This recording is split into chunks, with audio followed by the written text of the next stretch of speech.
All right, Dak Prescott starting quarterback for the Dallas Cowboys. And we had an item of news yesterday, Big Cat, if you watched the show, and I have a feeling you did not.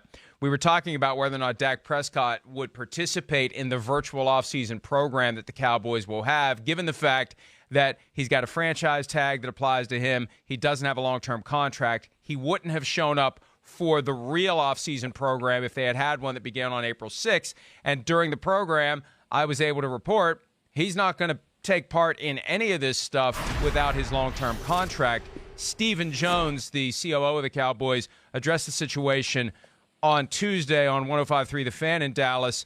And Stephen Jones said of our report that Dak wouldn't participate, I'm not necessarily aware of that. He certainly was sent an iPad with the playbook on it, and I know he certainly can participate. For every player, it's voluntary in terms of their participation in the virtual meetings. I'm not aware and haven't been made aware as to what degree Dak's participation level would be. Look, that's a way to avoid the real issue here. Of course, it's voluntary. If you're under contract or if you're not under contract, it's all voluntary. This is your starting quarterback who has a franchise tag, who doesn't have a long-term deal, and the guy who is the leader of your team, the guy who is going to make the offense go or not go, is taking the position, screw you, I'm not going to participate without my long-term contract. And look, I don't know what else I expected Stephen Jones to say, but he's avoided the broader point here.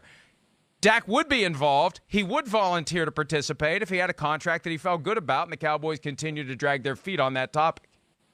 It's also one of those situations that, given everything that's going on right now and the fact that everyone is doing, remote work from home, it does feel a little more pronounced that the offseason program is simply opening up an iPad and participating that way. And Dak almost, like in a weird way, Mike, I feel like Dak has added leverage here because the barrier to participate is so low. You don't have to leave the comfort of your own home, and he's still going to sit out the off-season workouts and the off-season, entire deal that they have for the Cowboys, and basically make it be like, hey, listen, I'm not doing any of this, even though it's so easy for me to log in. So he's really kind of showing them, we're not doing any of this stuff until I get a new deal. Because usually when someone doesn't show up for OTAs, it's not really a story because it happens all the time when a guy's trying to hold out on his contract. But when someone doesn't show up to their 11 a.m. Zoom call, it feels a little bit more, hey, we really need to get something done because I'm not even doing that.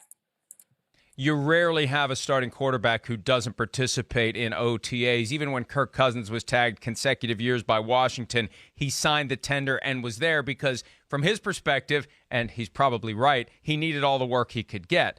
From Dak's perspective, he's withholding services at a time when Mike McCarthy, new head coach, would very much like to have Dak Prescott involved. And Big Cat, look, I believe that Dak Prescott should do everything in his power to get the Cowboys to give him the contract he wants. The Cowboys are using everything that they have by way of their rights under the CBA to restrict Dak Prescott. Dak Prescott should use every weapon he has available. But I think it can be a more delicate PR situation from the standpoint of how the fans react when all he's got to do is turn on the iPad. And what else is he doing? So I think there's a little bit of extra risk there if you do take the position, screw you, I'm not going to participate.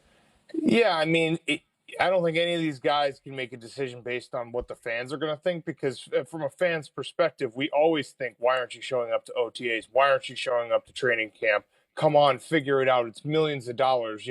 Usually you have the fan perspective, and it's simply like, you should be happy that you're getting paid millions of dollars to play a game. Just go ahead and sign. So I don't ever take the fans' perspective into account here when you're talking about a guy who's trying to maximize his value at one given point in time when he may never be back at this point. You know how the NFL works. Dak Prescott may never be back at a spot where he can negotiate everything he has in front of him and get millions and millions and millions of dollars. So I would never begrudge anyone for trying to maximize that and leverage every possible situation they can.